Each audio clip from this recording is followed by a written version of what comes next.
வணக்கம் நண்பர்களே, welcome to the show. அதாவது கொஞ்ச நாளாவே பார்த்தீங்கன்னா நம்மளுடைய நேயர்கள் எல்லாமே என்ன கேட்டிருந்தான்னு பார்த்தீங்கன்னா, ப்ரோ பாலா பத்தி பேசுங்க ப்ரோ, அது உண்மையா பொய்யான்னு சொல்லிட்டு தெரியல, கண்டிப்பா பேசுங்க சொல்லிட்டு நிறைய பேர் சொல்லியிருந்தாங்க. நாங்களும் பார்த்தீங்கன்னா சும்மா குருட்டம்பாக்குல பேசக்கூடாது, என்ன ஏதுன்னு சொல்லிட்டு நம்மளும் தீர விசாரிக்கணும். ஸோ அதுக்கப்புறம் தான் நம்ம பேசவே முடியும். ஸோ அதனால பார்த்தீங்கன்னா சில டீட்டெயில்ஸ்லாம் நம்ம கிட்ட தெரிஞ்ச நண்பர்களும் சரி, இல்லை பாலாவை சுற்று வட்டாரத்தில் இருக்கிற நண்பர்களும் சரி, ஸோ நம்ம கிட்ட தகவல் சொல்லியிருந்தாங்க. சோ அதை பத்தி தான் நம்ம இன்னைக்கு தெளிவா பார்க்க போறோம். நேற்றைக்கு நமக்கு சூப்பர் தேங்க்ஸ் மூலமாக உதவிய நல்ல உள்ளங்கள் யாருன்னு பாத்தீங்கன்னா, அழகி அன்பு, நரசிம்மா பிரின்ஸ், அருண் செல்வன், ராம்சந்திரன், சிஎம் சந்திரன், நிக் முனிஷ், இவர்களுக்கு எங்களோட நன்றியை தெரிவிச்சுக்கிறோம். வாங்க நிகழ்ச்சிக்குள்ள போலாம்.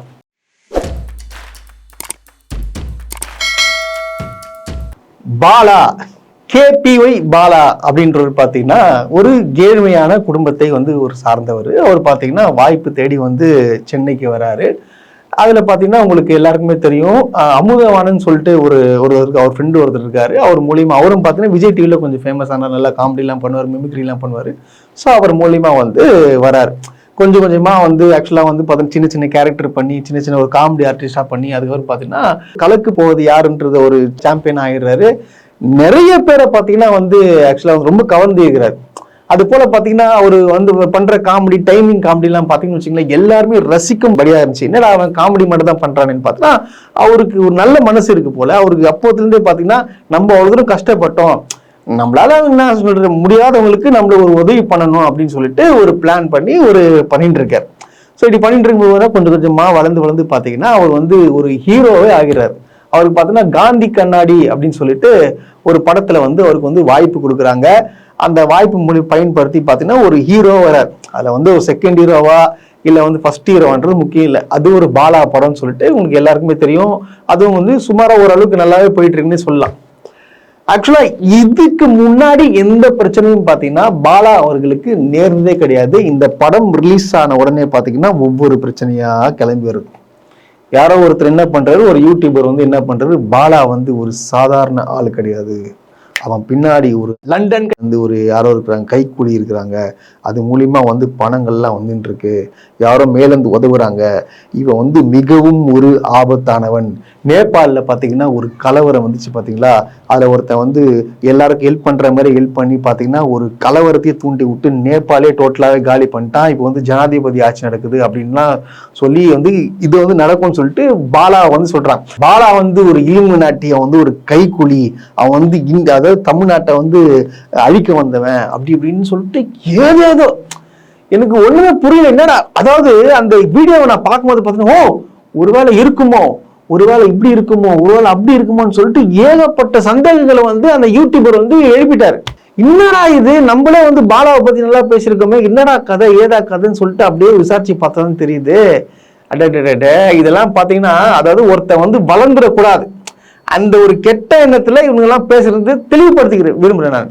ஆக்சுவலா பாத்தீங்கன்னா இன்னொரு வீடியோவும் பார்த்தேன், இந்த லண்டன் தமிழான்னு சொல்லிட்டு ஏதோ ஒரு லண்டன்ல இருந்து ஒருத்தர் பேசுவாரு. அவரு பேசின வீடியோ பார்த்தா அவர் பார்த்தீங்கன்னா பாலா கூட பழகி இருக்காரு, அங்க போகும்போது ஹெல்ப் பண்ணிருக்காரு, அவருக்கு எப்படி காசு வருது என்னன்றது பாத்தீங்கன்னா அவரை தெளிவுபடுத்த விரும்புறாரு. அதாவது பாத்தீங்கன்னா வருவான், அவன் டைம் கூட இருக்காது அந்த பையனுக்கு, நான் தான் இங்க கூட்டு போய் அங்க ஈவெண்ட்ஸ்ல விடுறதுல இருந்து எல்லாமே நான் தான் பார்ப்பேன், அவனுக்கு எவ்வளவு காசு வருது, என்ன கஷ்டப்படுறான் பையன், அந்த காசை கொண்டு போயிட்டு அவன் ஹெல்ப் பண்ணிட்டு இருக்கான், அவனால முடிஞ்சதை ஹெல்ப் பண்ணிட்டு இருக்கான் அப்படின்னு சொல்லிட்டு. கேபிஒய் பாலாவுக்கும் லண்டனுக்கும் என்ன தொடரும்? கேபிஒய் பாலாவுக்கு லண்டன்ல இருந்து பணம் போச்சுன்னா யார்கிட்ட போச்சு, எப்போ போச்சு, என்ன மாதிரி இதுல ரூபத்துல போச்சு? கேபிஒய் பாலாக்கு லண்டன்ல எவ்வளவு ப்ராப்பர்ட்டிஸ் இருக்கு, 2022ல இருந்து அப்பையில இருந்து இப்போ வரைக்கும் எவ்வளவு டிரான்சாக்ஷன்ஸ் போயிருக்கு, என்ன பண்ணிருக்காரு அவரும் சொல்லியிருக்காரு. நிறைய பேரும் பார்த்து சொல்றாங்க. ஆனா என்ன ஆகுதுன்னு பாத்தீங்கன்னா, இந்த பையன் எந்த வித எதிர்பார்ப்பும் இல்லாம அதை கேட்கறவங்க உதவி பண்றானேன்னு சொல்லிட்டு ஒரு என்ன அவங்களுக்கு தோணுச்சுன்னு தெரியல. இந்த பையனை எப்படியாச்சும் காலி பண்ணுன்னு சொல்லிட்டு ஒரு பிளான் பண்ணி விட்டா வளர்ந்துருவான்னு சொல்லிட்டு ஒரு பக்காவா செட்டப் பண்ணி ஒரு பிளான் பண்ணிட்டாங்க. அதுவும் என்னன்னா பேச்சு இல்ல, பாலா அரசியலுக்கு வர ட்ரை பண்றாரு, அதனாலதான் ஹெல்ப் பண்றாரு. அவர் ஆக்சுவலா பாத்தீங்கன்னா ஹெல்ப் பண்றாரு, ஆனா பாத்தீங்கன்னா எதுக்காக போட்டோ வீடியோ எல்லாம் எடுக்கணும் அப்படின்னு சொல்லிட்டு நிறைய பேர் கேட்கறாங்க. நான் கேட்கிறேன், உதவி பண்றாரு, ஒரு பெரிய விஷயம் ஒண்ணு பண்றாரு, அது மக்களுக்கு எல்லாருக்கும் தெரியப்படுத்துன்ற வகையில பாத்தீங்கன்னா ஒரு போட்டோ கேமரா எல்லாமே எடுக்கிறாங்க. இதுல என்ன பிரச்சனை? இதனால தானே எல்லாருக்குமே தெரியுது. இந்த மாதிரி பலரும் ஹெல்ப் பண்ணுவாங்கல்ல. சோ அந்த கண்ணோட்டத்துல பார்க்கணும். இதை வந்து நீங்க வந்து நெகட்டிவா பாத்தீங்கன்னா நெகட்டிவ் தான் தெரியும்.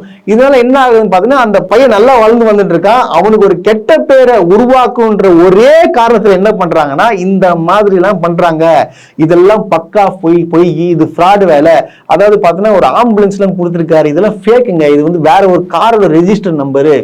அதாவது அந்த பையன் வந்து ஆக்சுவலா பாலான்றவர் தெளிவுபடுத்திடுறாரு. இந்த மாதிரி வந்து என்னடா இந்த மாதிரி பாத்தீங்கன்னா வந்து அந்த நம்பர் பார்த்து செகண்ட் ஹேண்ட்ல நான் வாங்குது வண்டி அப்படின்னு சொல்லிட்டு தெளிவுபடுத்துறாரு. அதுக்கப்புறம் வந்து ரிஜிஸ்ட்ரேஷன் எல்லாம் பண்ணி மாத்திட்டாங்க. அதே போல பாத்தீங்கன்னா ஒரு பெட்ரோல் பங்க்ல ஒரு பையனுக்கு பாத்தீங்கன்னா ஒரு வண்டி வாங்கி கொடுத்தது, ஸ்கூட்டர் எல்லாம் வாங்கி கொடுத்தது, செகண்ட் ஹேண்ட்ல வாங்கி கொடுத்தது. அந்த பையன் வந்து பேட்டி கொடுத்துறான், இல்ல இது வந்து வண்டி அங்கிட்டு தான் இருக்கு அப்படின்னு சொல்லிட்டு அவனும் சொல்லியாச்சு. அந்த பையன் தெளிவுபடுத்துறான், இங்க பாருங்க என்கிட்ட எல்லா டீடைல்ஸும் இருக்கு, நான் வந்து இந்த மாதிரி வெளிநாட்டுல இருந்தோ இல்ல உணர்வு மூலியமா வந்து பணம் வந்து இந்த மாதிரி பண்றேன்னு சொல்றாங்களே, அவங்கள வந்து தைரியமா வந்து நிரூபிக்க சொல்லுங்க, நான் எங்க வேணா வந்து இதை பத்தி நான் பேசுறேன்னு சொல்லிட்டு அந்த பையன் வந்து வீடியோ சொல்லிட்டாரு. நம்மளை பத்தி பேசி தப்பா பேசி அதுல ஒரு யூடியூப்ல போட்டு காசு வருதுன்னா நம்ம இதுக்கு அது மூலியமா அவங்க சந்தோஷமா இருந்தா நமக்கு சந்தோஷம் தான். எப்படி சொல்றது, நம்ம பக்கம் எல்லாமே கரெக்டா இருக்கு. அதே வந்து உன் பின்னாடி யார் இருக்கா, உனக்கு எவ்வளவு ஃபண்ட் வருது. ஆக்சுவலி நான் யார்ட்டாவது காசு வாங்கி ஏமாத்திருந்தேன்னா யாராவது சொல்லியிருந்தாங்க, அவங்க போய் கேஸ் கொடுக்கட்டும். எங்களுக்கு அப்படி எதுவுமே சொல்லலை, சும்மா வந்து பேசிக்கிட்டே தானே இருக்கிறாங்க. நம்மளுக்கு இது பண்ணுவோம், நான் தெளிவா இருக்கிறேன், நான் எவ்வளவு கஷ்டப்பட்டு உழைக்கிறது இப்போ இல்லை, யார் எவ்வளவு தடங்கள் வந்தாலும் நம்ம மக்களுக்கு உழைச்சிட்டு தான் இருப்போம், பண்ணிட்டு தான் இருக்கோம். ஒருவேளை பாலா அவர்கள் பாத்தீங்கன்னா வந்து அவரு கெட்ட எண்ணம் இந்த மாதிரி வந்து பக்கா பிளான் போட்டு யாரோ தூண்டுதல் என்ற பேர்ல வந்து இப்படி பண்றேன்னு தோணுச்சுன்னா அந்த பையன் வந்து வெளியே வந்து சொல்லிருக்க கூட மாட்டான் இல்லையா? இதுதான் உண்மை. சோ வந்து என்ன ஆகுதுன்னு பாத்தீங்கன்னா இந்த பையனுடைய வளர்ச்சி அதிகமாகுது. இவனுக்கு பார்த்தா 2-3 படமும் சைன் ஆயிடுச்சு. சோ என்னன்னு பார்த்தா வளர்ச்சியை கண்டு சிலர் வந்து தட்டி கழிக்கிறாங்க. அதே போல வந்து பாலா அவர்கள் வந்து ஒரு விஷயத்தை வந்து தெளிவுபடுத்தி பக்காவா சொல்லிட்டார், நான் வந்து அரசியலுக்கு வரமாட்டேன், எனக்கு அரசியல் இன்ட்ரெஸ்ட் இல்லை, நான் வந்து என்ன பண்றேன் இந்த பாண்டு பேப்பர்ல கூட வந்து நான் வந்து எழுதி கொடுத்துட்றேன் அப்படின்னு சொல்லிட்டு ஒரு ஆடியோலும் சரி அந்த வீடியோலும், அதாவது இன்னொரு யூடியூபருக்கு வந்து இவர் பேசி அந்த ஆடியோ ரிலீஸ் பண்ணாங்க, அதுலயே வந்து தெளிவுபடுத்துறது அரசியல் என்ற ஒரு சீனே கிடையாது அப்படின்னு சொல்லியாச்சு. அதே போல நான் இருக்கிற இடம் பாத்தீங்கன்னா அனகாப்தூர், என்னை வந்து நீங்க ஈஸியாவே கான்டாக்ட் பண்ணலாம், நான் அங்கதான் இருக்கேன் அப்படின்னு சொல்லியாச்சு. இதுல என்ன ஒரு விஷயம் பாத்தீங்கன்னா அவர் வந்து ஹாஸ்பிட்டல் கட்ட போறாரு, ஒரு மிகப்பெரிய ஹாஸ்பிட்டல் கட்ட போறாரு. ஹாஸ்பிட்டல் கட் பண்ணா அவ்வளோ கோடி வந்து வருமே, எங்கேருந்து வருது? அவன் வந்து ஹாஸ்பிட்டல்னு சொல்லவே இல்லை. ஆக்சுவலா என்ன சொல்லியிருக்காருன்னு பார்த்தீங்கன்னா, நான் கிளினிக் வைக்க போறேங்க, இந்த மாதிரி வந்து அனகாப்தூர்ல ஒரு சின்ன இடம் இருக்கு, இதுக்கு வந்து அமுதவாணன் அவர்களும் ஹெல்ப் பண்ணிருக்காங்க. சின்ன இடம் ஒரு கிளினிக் வைக்கிறதுக்கு என்ன வேணும், ஒரு 1/4 கிரவுண்ட் இருந்தாலே போதும். ஒரு கிளினிக் வச்சுட்டு ஒரு 2 நர்ஸை போட்டாலும் முடிஞ்சு போச்சு. முதலுதவிக்கு ஏதோ ஒன்று ஹெல்ப் பண்றாரு. ஆனா ஏன் இந்த மாதிரிலாம் பண்றீங்கன்னு ஒன்றும் புரியல எனக்கு. நான் இன்னொன்னு கேட்கிறேன், சரி அவர் யாரோ ஒருத்தர் காசு கொடுத்து காசு வருது, நல்ல வருமானம் வருது, அதனால ஹெல்ப் பண்றாரு, ஹெல்ப் தானே பண்றாரு, காசை வந்து எடுத்துக்கல, உதவி பண்றாரு, எங்கிருந்து வந்தாலும் சரிங்க, ஏங்க எவன் கொடுத்தாலும் சரி அந்த காசை மக்களுக்கு கொடுக்குறாரா இல்லையா? சிம்பிளான ஒரே கேள்வி அதான். இல்ல இங்க தமிழ்நாட்டு மக்கள் நான் முட்டாளன்னு நினைச்சுட்டு இருக்காங்களா, ஒன்னும் புரியல. இது ஒரு வேலை ஒரு கெட்டவனா இருந்து இவர் வந்து எதனாச்சும் ஹெல்ப் பண்ணிட்டு ஒரு புரட்சி கிளப்பி வந்து தமிழ்நாடு அரசியலை வந்து காலி பண்ணலான்னு சொல்லிட்டு ஒரு பிளான் போட்டு வர்றாங்கன்னு சொல்றாங்க. அந்த அளவுக்கு தமிழ்நாடு மக்கள் நான் முட்டாளா? இங்க இருக்கிற ஆட்சி என்ன எப்படி நடந்துட்டு இருக்கு? நேபாள்காரன் பண்ணா நேபாள்காரன் புத்தி இல்லாதவன் ஏதோ பண்ணிட்டு போயிட்டான்னு வச்சுங்களேன். இங்க தமிழ்நாட்டுல என்ன வந்து படிக்காதவன் வச்சுட்டு இருக்கீங்களா? எல்லாம் வெல் எஜுகேட்டட் தெளிவானவங்க, யாரும் நம்ப மாட்டாங்க. உதவி பண்றான் அந்த பையன், அதுக்கு பாராட்டுங்க. அதை விட்டுட்டு உங்க வியூஸ்க்காக வந்து அவனை வந்து ஃபேமை காலி பண்ணணும், அவனை காலி பண்ணுன்னு சொல்லிட்டு இந்த மாதிரி வந்து கேவலமா வந்து இந்த மாதிரி இதெல்லாம் வந்து எழுதுமா சொல்றது. நாங்க ஆல்ரெடி சொல்லியிருப்போம், இந்த பாலாவை பத்தி தவறா பேசுறவங்க எல்லாம் வந்து தயவு செய்து போயிட்டீங்கன்னா நீங்க எதனா வாயில எதனா அசிங்கமா வரப்போகுது நான் பேசக்கூடாது சொல்ல கண்ட்ரோல் பண்ணிட்டு இருக்கேன் நான். இதெல்லாம் வந்து தவறான தகவல். நாங்க வந்து பக்காவா வந்து யார் யார்கிட்ட கேட்கணுமோ அவங்க கிட்டலாம் கேட்டுதான் நாங்க சொல்றோம். பாலா வந்து சரியான விஷயத்தை தான் தொடர்ந்து பண்ணிட்டு இருக்காரு. இதுதான் உண்மைங்க. எனக்கு ஒரு விஷயம் மட்டும் எனக்கு புரியவே இல்லை. இப்போ பாலா அவர்கள் வந்து எந்த எதிர்பார்ப்பும் இல்லாம மக்களுக்கு செய்யறாரு, சரியா?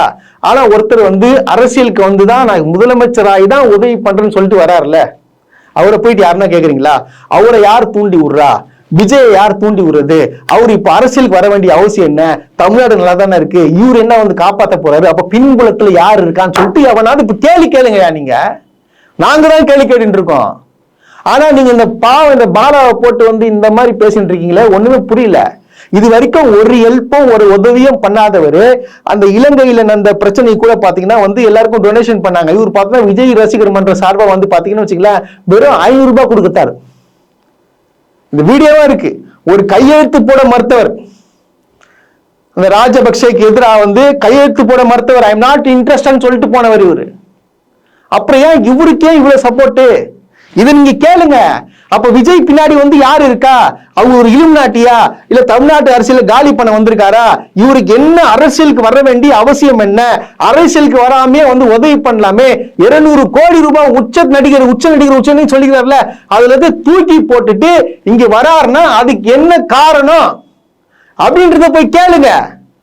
அதை விட்டுட்டு இந்த பையன் வந்து ஏதோ அவனால முடிஞ்சதுங்க, என்னங்க சம்பாதித்த காசை எடுத்துக்கோ அப்படின்னு சொல்ற ஒரு மனப்பான்மை இருக்கு.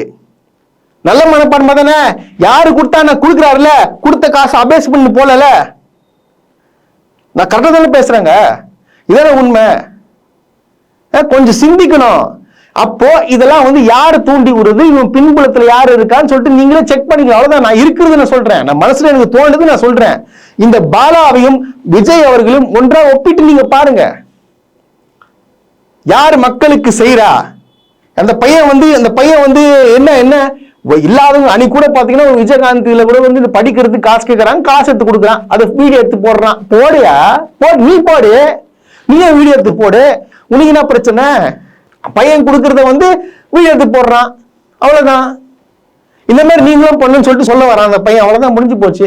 இதை விட்டு தேவையில்லாம வந்து சும்மா பாலா பாலா ஒரு இன்னாட்டி, அவர் கை கூலி, அந்த கூலி, இந்த கூலி, அப்படியே பயங்கர நேபாள் மாதிரி ஆக போகுது, இவனை பார்த்தா கண்டிப்பா பயப்படுங்க, அவன் வந்து சரி கிடையாது, இந்த மாதிரியான பேச்சுக்கள்லாம் பேசி உன்னுடைய வயிற்று பிழைப்புக்காக ஒருத்தனை வந்து டீக்ரேட் பண்றது தப்பு.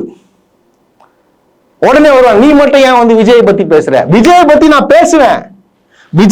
நான் பேசுவேன். அவர் அரசியலுக்கு வந்திருக்காரு, என்ன காரணம், என்ன ரீசனுக்காக வந்திருக்காருன்னு சொல்லுங்க.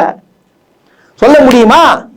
சொல்லுங்க. ஏன்பா நான் ஒண்ணு கேட்கிறேன்ப்பா, ஓப்பனா கேட்கிறேன். நான் விஜய் ரொம்ப நல்லவர் தானே, தமிழ்நாட்டுக்காக தானே எல்லாத்தையும் பண்ண வராரு. இப்ப தமிழ்நாட்டுக்கு ஒரு மிகப்பெரிய ஒரு பிரச்சனை ஒண்ணு இருக்கு நமக்கு, ஆல்ரெடி உங்களுக்கு பல வருஷமா வந்து போயிட்டு இருக்கு. ஒண்ணு இல்ல, விஜய் அவர்களை வந்து இப்போ என்னன்னா இந்த முல்லை விவகாரம் பிரச்சனை இருக்கு பாத்தீங்களா, அது விஷயமா ஒரு குரல் கொடுக்க சொல்லுங்க. இல்ல காவேரி தண்ணி விஷயமா வந்து ஒரு குரல் கொடுக்க சொல்லுங்க. முடிஞ்சா இப்போ குரல் கொடுக்க சொல்லுங்க. ஜனநாயகன் படம் ரிலீஸ் ஆகிறதுக்கு முன்னாடி அவர் குரல் கொடுக்க சொல்லுங்க பார்க்கலாம். இவ்வளவு தூரம் சொல்றீங்களா, குரல் கொடுக்க சொல்லுங்க. அவர் குரல் கொடுக்க மாட்டார். இப்ப கூட சொல்றேன், நான் 100% சொல்றேன், அடிச்சு சொல்றேன், அவர் குரல் கொடுக்க மாட்டார். ஏன்னா அவர் படம் ஓடாது, அங்க கர்நாடகால ஓடாது, கேரளால ஓடாது. உங்களுக்கு எல்லாருக்கும் தெரியும், அந்த பிசினஸ் லாபத்துக்காக அவர் என்ன வேணா யார் காலில் வேணா உழக்கூடிய ஆள் தான் விஜய். இது எல்லாருக்கும் முன்னாடி நடந்திருக்கு, அது எல்லாருக்கும் உங்களுக்கே தெரியும். இதை அவரை பண்ண சொல்லுங்களேன். அரசியலுக்கு வந்துட்டார்ல, தமிழ்நாட்டு மக்களை காப்பாற்ற போறாருல, வா முதல்ல வந்து ஒரு குரல் கொடு, எழுத்து பேசு, முடியுமா? பண்ணுவீங்களா? அப்போ உங்களுடைய அதுதான் முக்கியம், அப்படிதானே? உங்க லாபம் தான் முக்கியம், மக்கள்லாம் அப்படி கிடையாது. இதுதான் உண்மை. இது எத்தனை பேர் வந்து உங்களுக்கு யோசிக்கிறீங்களா இல்லையான்னு சொல்லிட்டு எனக்கு ஒன்றும் புரியல. இதெல்லாம் வந்து சிந்திக்கணும். நான் ஒவ்வொரு விஷயம் வந்து விஜய் பத்தி பேசுறேன்னா இதுதான். விஜய் வந்தது மக்களுக்காக வரல, தன்னுடைய சுய லாபத்துக்காக மட்டுமே வந்திருக்காரு.